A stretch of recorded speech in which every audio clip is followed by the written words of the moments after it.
நான் என்ன கேட்குறேன், அவ்வளோ கரெக்டான ஆட்களா நீங்கள்? அப்போ நான் சிபிஐ விசாரணை நீங்கள் எதிர்க்காமல் இருந்திருக்க வேண்டியது தானே? மாட்டிட்டு சாவு. ஆமாம், அமித்ஷா கையில் அவன் குடுமி மாட்டிக்கிட்டோம்.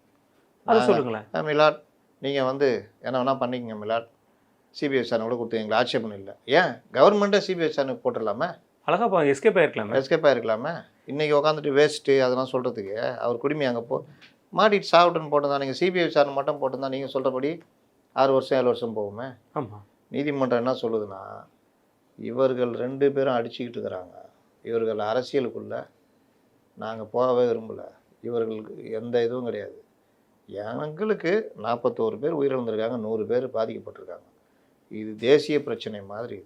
அந்த விவகாரத்தில் அவர்களுக்கு நாங்கள் வந்து ஒரு தீர்வை கொடுக்கணுன்றதுனால தான் இந்த விவகாரத்தை நாங்கள் ரொம்ப சீரியஸாக பார்க்குறோம் அப்படின்னு நீதிமன்றம் சொல்லியிருக்கு. நீங்கள் சாதாரணமாக அங்கே இதை பற்றி விமர்சிக்கிறீங்க, இங்கேயே நீங்கள் என்ன பண்ணீங்கன்னு கேட்குறதுன்றது ஒரு இதுவே கிடையாது.